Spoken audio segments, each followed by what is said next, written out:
What's interesting is there's one village in this region, in Anwar. It's the village of Kaktovik. It's only about 300 people that live there. It's 90 miles west of Canada, about 600 miles north of Anchorage. And they're for a drill, baby, drill. They want to see more development of energy resources in the state. Welcome to Reporter's Notebook, where we talk to the Washington Examiner's top journalists about the stories breaking on their beats.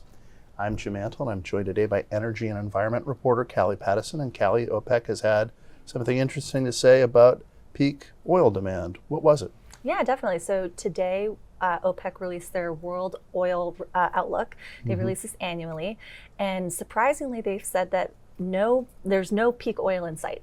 So what they're saying is we're going to see massive energy demand up until 2050, reaching about, I think it's 23% demand growth. And oil itself is also going to grow rapidly. They're predicting that we're going to see an increase of 123 million barrels a day by 2050. They're saying oil is going to be a massive part of the energy mix at that point, making up around 30% of the total global energy mix. And that increases even to more than 50% when you account for gas and looking at both fossil fuels. So they're saying oil isn't going anywhere. The age of oil has no end in sight. Now, this really bullish perspective comes at a bit of a surprise because we've seen other forecasts from groups like the International Energy Agency, S&P Global, and even Exxon that are saying we're going to see peak demand much sooner, maybe around 2029, 2035, or even it's going to plateau from now until 2050. So we're not totally sure how this is going to work out, but they're actually kind of in line with the Trump administration, who've been very bullish on oil and really have no concerns about demand or growth over the coming years. So speaking of the Trump administration, we've got solar and wind and AI, oh my. Talk about this latest report from the administration. So earlier this week, the Department of Energy released this grid report looking on how to strengthen and protect reliability for the grid. And what they're saying is we're going to see a bit of ebb and flow when it comes to new generation onto the grid, but then also generation that's coming off for retirements of certain plants like coal. Specifically, what they've said is we're going to lose around 104 gigawatts of power from the grid, mainly just due to plant retirements up until 2030. Now, if there were going to be no retirements at all, we'd still see some reliability issues on the grid because data centers are going to be using so much power over the next 5 years. However, they're also saying we're going to see a lot more growth.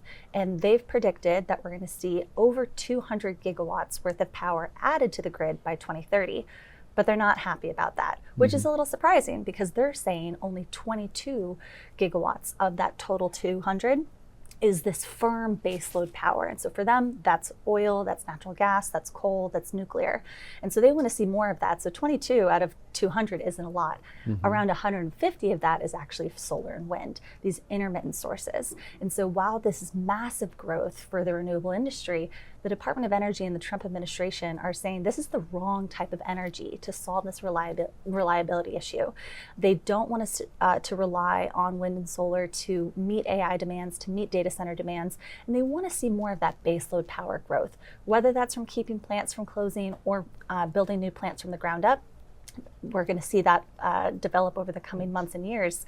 And they've also said they're interested in other sources of power like geothermal and hydro. So there's a lot of work there, but the administration is sticking with their policy of anti-wind and solar.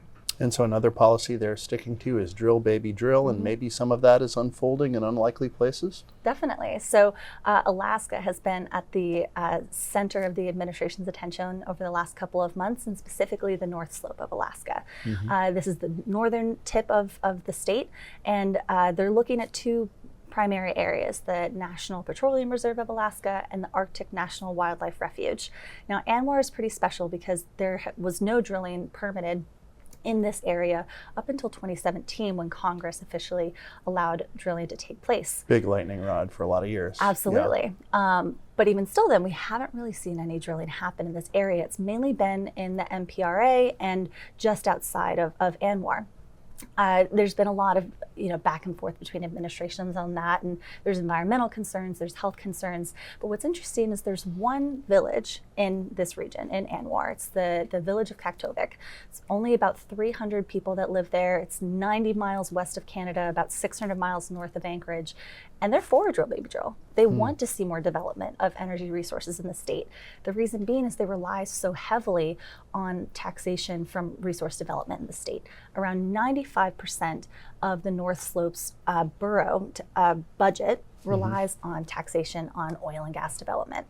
And so this has been huge for giving them modern comforts, for giving them flushing toilets, Wi-Fi and schools and roads within their own Those are all own nice region. things. Absolutely. And even over the course of 60 years, they saw their life expectancy jump from 34 to 77. That's huge for them. And so they want to see more rural development. And for them, that's really just a road connecting Kaktovik to the rest of Alaska that will dramatically decrease the cost of living in the region, where a steak can cost up to $40 and a 24 pack of water can cost up to $65.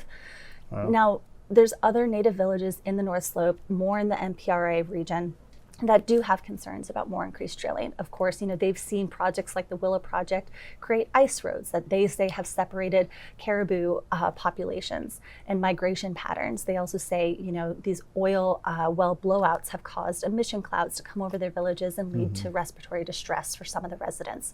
So there's still a lot of concerns from Native leaders and communities in the area. But we're seeing much, much more that are in favor of drill baby drill, or at least having a seat at the table to say when we can have it and when it goes too far. Something I'm sure the administration is pretty happy about. Oh, absolutely. We saw just last month the main energy cabinet members were up in the state and they were meeting with Native leaders. And I'm sure those discussions are going to continue over the coming months and years. Definitely. Thank you, Callie. Of course. You can read Callie and the rest of our policy team's coverage and subscribe to our Daily on Energy newsletter at washingtonexaminer.com.